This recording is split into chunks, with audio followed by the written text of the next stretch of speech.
Oke, masih di pembahasan keamanan internet. Sekarang kita akan mempelajari keamanan sistem informasi.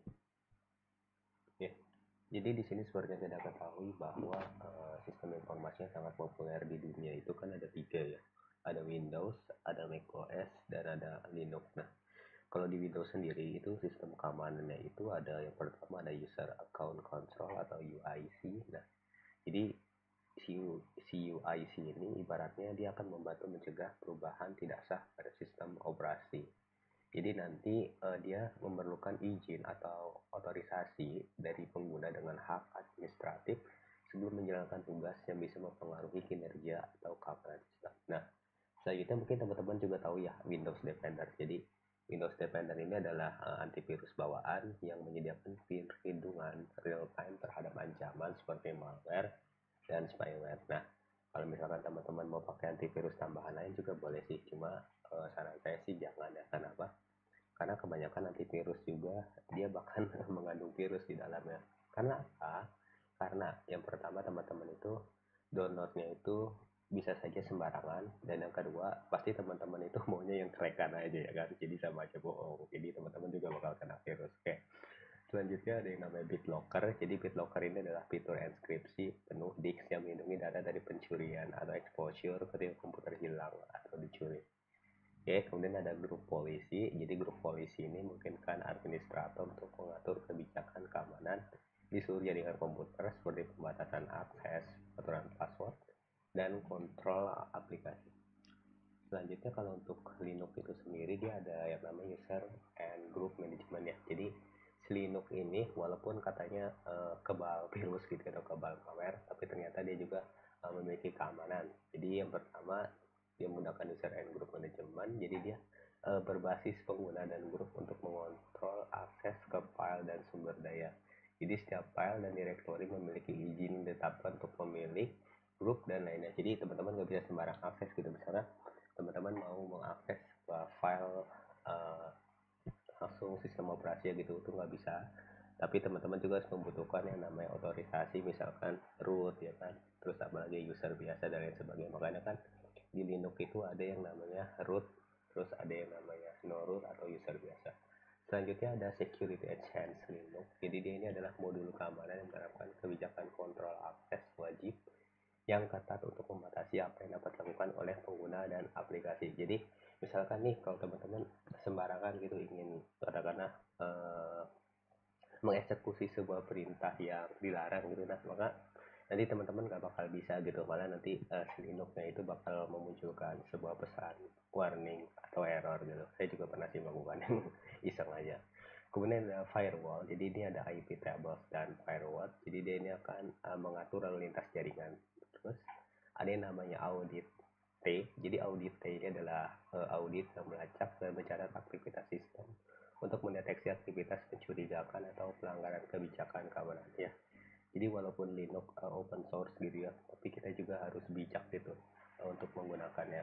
Walaupun nggak semua yang berbasis open source itu nggak ada mata-matanya gitu ya, atau nggak ada yang mantau ya, tapi sebisa mungkin sebagai pengguna kita melakukan hal yang baik-baik aja.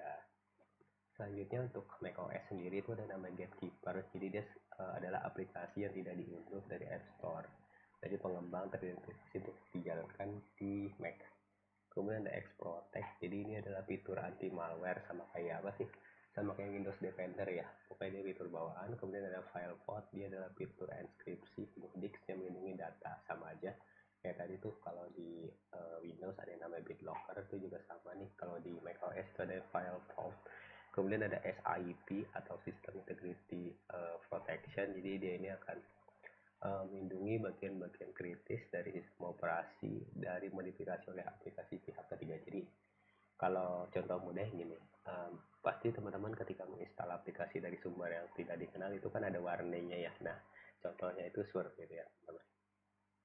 Nah, kemudian ada yang namanya patch management. Jadi patch ini adalah pembaruan perangkat lunak yang memperbaiki tantangan keamanan atau masalah lainnya. Nah, kan kemarin kita juga udah bahas tuh, kalau misalkan perangkat kita nggak diupdate, maka nanti akan muncul yang namanya unpatched system atau sistem tidak diperbarui. Kemudian pentingnya patch management itu apa? Nah yang tadi untuk memastikan bahwa semua sistem selalu diperbarui dengan patch terbaru untuk mencegah eksploitasi kerentanan yang diketahui karena apa? Karena ya namanya orang jahat gitu ya, mereka itu pasti berambisi terus gitu untuk melakukan kejahatannya. Oleh karena itu sebisa mungkin kita sebagai pengguna juga harus memproteksi diri. Salah satunya adalah mengupdate patch, kemudian memasang antivirus. Antivirusnya juga harus resmi, terus juga jangan di-crack, oke? Selanjutnya ada automate patch deployment. Jadi ini apa ya? Untuk menyebarkan patch ke seluruh perangkat dalam jaringan. Jadi kayak misalkan Windows nih, kita nggak tahu sebenarnya kita harus menginstal pembaharuan apa. Tapi kan ada yang namanya automate patch deployment. Jadi kita tinggal klik aja gitu, update secara otomatis. Nah, contohnya seperti itu. Selain patch management, juga ada yang namanya user account management. Jadi yang pertama itu ada less privilege principle. Jadi si pengguna harus diberikan hak akses minimal yang diperlukan untuk melakukan tugas mereka. Ini mengurangi risiko jika akun pengguna dikompromikan. Jadi kayak semacam level-level akun. Misalkan level, kalau di contoh nyata ya, misalkan level staff, level admin, kemudian level penulis. Itu kan beda-beda ya. Kalau penulis hanya bisa nulis di blog katakanlah ya kan. Kalau level admin dia bisa melakukan semuanya. Kalau level pembaca jadi hanya bisa membaca. Jadi contohnya seperti itu ya. Ini juga sama kayak di sistem operasi. Kalau misalkan komputer untuk staff dia hanya bisa mengakses aplikasi untuk staff saja. Tapi kalau komputer untuk admin biasanya dia nanti bakal bisa mengakses server atau uh, komputer di seluruh ruangan seperti itu.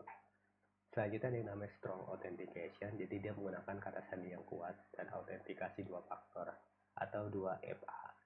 2FA contohnya misalkan teman-teman lagi mencoba login gitu ya di komputer dan teman-teman itu akunnya kan adanya di HP ya, maka nanti teman-teman akan mendapati autentikasi dua faktor. Misalkan uh, silakan pilih angka yang berapa gitu ya, jadi disamain gitu yang dengan yang ada di HP kayak gitu biasanya. Kalau misalkan angkanya sesuai ya sudah, berarti teman-teman boleh diizinkan menggunakan akun tersebut. Selanjutnya ada namanya akun auditing, jadi dia ini akan melakukan audit terhadap akun pengguna untuk memastikan bahwa tidak ada akun yang tidak sah atau tidak diperlukan. Jadi semacam whitelistening ya, jadi semacam pokoknya kalau misalkan ada akun yang nggak jelas gitu otomatis mereka nggak bakal dapat masuk gitu ke sistem teman-teman. Jadi kayak semacam white lies IP kayak gitu. Selanjutnya itu ada yang namanya sistem file dan enkripsi disk. Jadi di sini ada file system permission, jadi dia mengatur izin, intinya kayak begitu. Kalau misalkan teman-teman menggunakan Linux, dia ini memiliki model izin yang mendasar ya. Biasanya disebut sebagai read, write, dan execute atau biasa sih disingkat RWX seperti itu. Selanjutnya ada disk encryption, jadi menggunakan enkripsi disk sama. Kalau di Windows tadi kan ada yang namanya BitLocker ya kan, tapi kalau di macOS ada yang namanya file vault untuk melindungi data di komputer jika perangkat hilang atau dicuri. Selanjutnya ada secure deletion, jadi dia menggunakan alat-alat seperti shred kalau pada Linux ya, atau software khusus pada Windows untuk memastikan bahwa file yang dihapus tidak dapat dipulihkan. Ya, ini misalkan teman-teman menghapus sebuah file di komputer, nah kan nanti kena hapus ya, tapi kan masih bisa dipulihkan. Nah teman-teman ketika hapus lagi di katakanlah di resell binnya itu benar-benar terhapus. Oke, jadi dengan memahami dan menerapkan langkah-langkah sistem operasi, kita dapat melindungi data dan sumber daya dari ancaman yang mungkin terjadi dari internet. Oleh karena itu sangat penting bagi teman-teman semua untuk menjaga keamanan sistem operasinya agar apa ya, agar data-data teman-teman terlindungi, agar bisnis teman-teman terlindungi,